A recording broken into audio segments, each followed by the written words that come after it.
You know what's strange? We've built these entire lives around waiting. Waiting for Friday. Waiting for vacation. Waiting for that one festival in summer where, for just 3 days, we finally feel alive. Really alive. And then Monday comes, and we're back in our boxes. I'm not being dramatic. Think about it. We work 50 weeks a year so we can have those handful of moments where we're sitting around a campfire with people we love, music drifting through the air, stars above us. And for once, we're not checking the time. We're not thinking about tomorrow. We're just there. But here's the thing that keeps me up at night. We've normalized this. We've accepted that connection is something we schedule.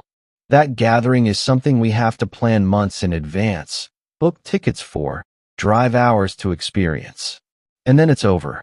Back to our isolated homes, our separate lives, our private little worlds with walls that were supposed to protect us, but somehow just separated us. Don't forget to hit that subscribe button because it's a simple way to show your love for these incredible designs. When did our homes stop being gathering places? When did we decide that living meant being alone most of the time, together only occasionally? I remember my grandmother's house. The door was always open. Coffee was always on. People just showed up. And that was normal. But somewhere along the way, we traded community for privacy. We traded spontaneity for control. We built homes that are beautiful, yes, but quiet. So quiet. And we feel it, don't we? This ache. This loneliness that doesn't make sense because we're more connected than ever. But screen connected isn't soul connected. And we know the difference. But listen, while we've been accepting this as just the way things are, something's been happening. Quietly. In fields and on farmland. In spaces between the suburbs and the wilderness, people have been building something different. They've been asking a question that feels almost rebellious. What if home didn't have to mean isolated? What if gathering didn't have to be temporary? And they found an answer in the most unexpected place. Not in tiny homes or luxury estates, but in something raw, something sturdy, something that's been hiding in plain sight, waiting for someone to see its potential. They found Barndominiums, and they reimagined everything. We share new content regularly to help you create spaces you love, so don't forget to subscribe. There's something about steel and wood coming together that feels honest, like it's not trying to be anything other than what it is. Strong, real, unapologetic. When you first see a festival Barndominium, it doesn't whisper. It doesn't politely ask for your attention. It demands it. That industrial shell, those metal beams, that soaring roof, it's not just shelter. It's a declaration. It's saying, we're done pretending that life happens in tiny, careful spaces. We're ready for something bigger. And that's exactly what it is. Bigger. Not in a showy way, but in a way that makes your chest open up when you walk inside. Because here's where it gets beautiful. You step through those doors, and there's just space. Actual space. No hallway leading to a living room, leading to a kitchen with walls telling you where to stand, how to move, what room you're allowed to be in. Just open floor. Wide open floor that breathes. This is where people dance at 2 in the morning. Where someone's cooking breakfast while another person's tuning a guitar 20 feet away, and somehow it all works. It all flows. Because when you remove the walls, something magical happens. People don't separate into rooms anymore. They exist together. In the same breath. The same moment. You can have 30 people inside, and it doesn't feel crowded. It feels alive. If you found this video inspiring, don't forget to like, share, and subscribe. Your support means to me, and it helps keep the design ideas coming your way. But here's my favorite part. And this is where these spaces really show you what they're about. Those massive doors. The ones that span entire walls. They don't just open. They disappear. Slide them back, and suddenly there's no inside or outside anymore. There's just continuation. Because the best moments in life, they don't happen in perfectly climate-controlled rooms. They happen in the in-between. On that porch at sunset. In that doorway where the cool night air meets the warmth of the fire. Standing half in, half out, 1 foot in the wild and 1 foot in home. That's where the conversations go deep. That's where someone starts playing music and it drifts out into the field and draws people in like an invitation they didn't know they were waiting for. These spaces understand something we forgot. That walls were never meant to protect us from each other. And doors were never meant to stay closed. A festival Barndominium doesn't just shelter you.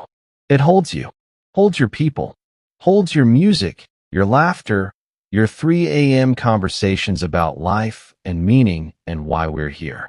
It gives you room to be free, together.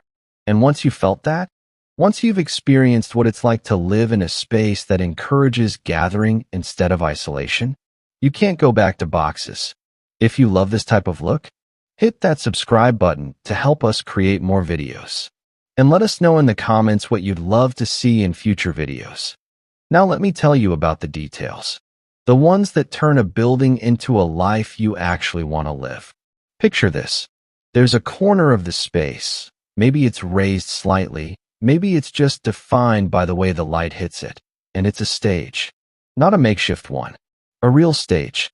Built into the bones of the place with acoustics that make every note feel like it's wrapping around you. Someone picks up a guitar here, and the sound doesn't just fill the room. It becomes the room. This is where your friend debuts that song they've been working on for months. Where birthday serenades happen. Where, at midnight on New Year's Eve, someone always starts singing and everyone joins in. And when the music winds down, when people start yawning and stretching, they don't have to leave. They just climb up to the lofts. These aren't bedrooms with doors and privacy and separation. They're bunk areas. Open. Communal. 20 friends can crash here. And it feels like summer camp except you're adults now, and somehow that makes it even better. Someone's laughing in the corner. Someone else is already snoring. And you're lying there thinking, I don't want to forget this. Morning comes soft. You wake up not to an alarm, but to the smell of coffee. The sound of your best friend down in that massive kitchen, the industrial one with the 8-burner stove and the island big enough to seat 12. Someone's already strumming a guitar in the loft above you. Gentle, sleepy, and you just lie there for a moment, wrapped in that feeling of being exactly where you're supposed to be. Eventually you get up. Someone mentioned showers. And instead of fighting over a tiny bathroom, you grab your towel and head outside. Because yes, there are outdoor showers here, under the open sky. And before you roll your eyes, let me tell you, there is something absolutely sacred about showering under the stars, steam rising into cool morning air, completely awake and completely alive. The sound system? It's not just speakers in corners. It's woven into the structure itself. Which means music isn't something you turn on. It's something the space holds. It's everywhere and nowhere.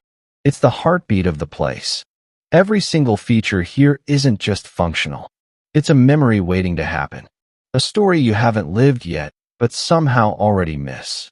This isn't a house. It's a feeling you get to walk into whenever you want. But here's where the story takes an unexpected turn.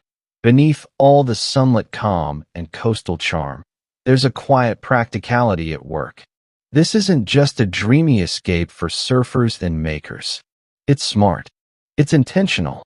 It's a vision that understands beauty means little if it can't also sustain itself. Behind the soul of this Barndominium is a business mind, one that knows how to blend passion with purpose. These kinds of spaces, so full of character and openness, have become magnets for experience. People rent them for intimate weddings, creative retreats, private festivals that feel more like homecomings than events. It's not just a building. It's a stage where life's best moments unfold, and every one of those moments adds value. And then there's the part few people talk about, the numbers. The agricultural tax benefits that come with this kind of property. Yes, you heard that right. What started as a surf-inspired dream can actually qualify as farmland, bringing real, tangible savings that keep the dream alive without draining the wallet. Even the construction itself is smarter.